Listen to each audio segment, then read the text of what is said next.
कुलचा पनीर। चंडीपुर नाम के शहर में गोपीनाथ और संजय एक दूसरे के पड़ोस में रहते थे और दोनों एक ही स्कूल में पढ़ते थे। संजय गोपीनाथ से, यार गोपी, रिपोर्ट कब मिला है ना? कितने मार्क्स मिले हैं? गोपीनाथ, यार हमेशा की तरह मेरे तो बस ठीक ही मार्क्स आए, तेरे कितने मार्क्स आए हैं? पूछा। तब संजय ने कहा, मुझे फर्स्ट क्लास मार्क्स मिले हैं। यूं बात करते हुए दोनों अपने अपने घर पहुँचे।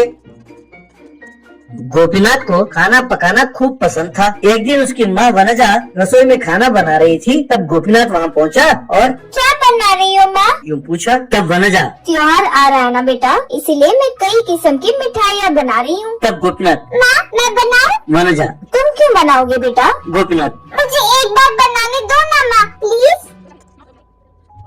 तभी उसके पिताजी कौशिक, अरे कमबख्त, तुझे पढ़ने के लिए कहा और तुम यहाँ रसोई में खाना पकाना चाहते हो? अरे पढ़ाई में ध्यान दो और बड़े आदमी बनो। चलो निकलो यहाँ से। यूं कहा। इस तरह गोपीनाथ पढ़ाई पर ज्यादा ध्यान न देते हुए खाने की ओर रुचि दिखाते हुए पास मार्क्स लेकर वो आगे बढ़ने लगा और वहाँ संजय फर्स्ट क्लास में पास होता था। गोपीनाथ के मार्क्स देखकर उसके पिताजी कौशिक, अरे कमबख्त, उस संजय के मार्क्स देखकर कुछ तो सीखो। लेकिन गोपीनाथ इसकी परवाह बिल्कुल नहीं करता था। इंजीनियरिंग की पढ़ाई पूरी करके संजय यूएस गया, पर गोपीनाथ ने सिर्फ डिग्री की पढ़ाई पूरी की,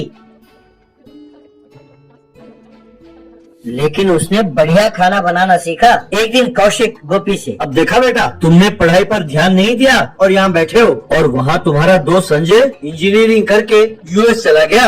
तब गोपीनाथ, पिताजी, मैं एक छोटा सा ढाबा खोलना चाहता हूँ और उसमें मेरा स्पेशल आइटम होगा कुलचा पनीर। कौशिक, तुम्हारा जो जी में आया करो बेटा, तुम्हारी मर्जी। मेरी आशाओं पर तो तुमने पानी फेर दिया। गोपीनाथ ने शहर के एक सेंटर में एक छोटा सा होटल खोला और वहाँ पर बोर्ड लगाया, kulcha matar paneer is our speciality. Gopinath बहुत बढ़िया कुलचा पनीर बनाता था। वो सिर्फ मैदा के कुलचे नहीं बनाता था, तवा कुलचा बनाकर उसमें मटर पनीर मिलाता था। वो बहुत स्वादिष्ट होता था। एक ग्राहक गोपीनाथ से, भैया तुम्हारे हाथ में जादू है, पता नहीं तुम क्या मिलाते हो, तुम्हारा कुलचा मटर पनीर बहुत स्वादिष्ट होता है, ऐसा कहा। यूं लोग बहुत मजे से खाने लगे। गोपीनाथ का कुलचा पनीर उस इलाके में बहुत मशहूर हो गया।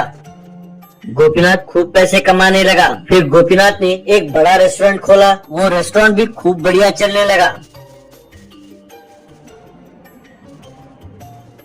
एक दिन संजय यूएस से इंडिया आया। वो गोपीनाथ के रेस्टोरेंट जाकर गोपीनाथ से मिला। संजय गोपीनाथ से, यार गोपी, मैं भी तुम्हारे साथ मिलकर यहाँ काम करना चाहता हूँ। वहीं खड़े कौशिक संजय से, क्या बात है बेटा संजय, तुम इतनी अच्छी नौकरी छोड़कर यूएस से वापस लौटना चाहते हो? तब संजय, हाँ अंकल जी, दूर के ढोल सुहाने होते हैं, वहाँ पर भी कोई जिंदगी आराम से नहीं कटती, बहुत मेहनत करनी पड़ती है। बाथरूम को साफ करना, पेट्रोल पंप में पेट्रोल डालना, बेकरी में काम करना, यूं घंटों वहाँ काम करना पड़ता है। हाँ, वहाँ डिग्निटी ऑफ लेबर जरूर है और बहुत किस्म के काम कर सकते हैं। उन कामों की यहाँ कोई इज्जत नहीं करता, लेकिन यहाँ हमारा लड़का अमेरिका में है कहकर बहुत गर्व महसूस करते हैं। ठीक है, मैं एक सॉफ्टवेयर कंपनी में काम करता हूँ, लेकिन अपनों से दूर रहकर वहाँ मैं काम क्यों करूँ? कुछ साल पहले जैसे रिसेशन आया था, अब दोबारा आ सकता है। पता नहीं कब नौकरी रहे, कब नौकरी छूट जाए। इसीलिए मैंने सोचा अपनों के पास रहकर यही कोई काम कर लेते हैं। इस तरह गोपीनाथ और संजय मिलकर रेस्टोरेंट चलाने लगे और उनका कुलचा पनीर खूब बिकने लगा। यूं खूब पैसे कमाकर अच्छे घर बनाकर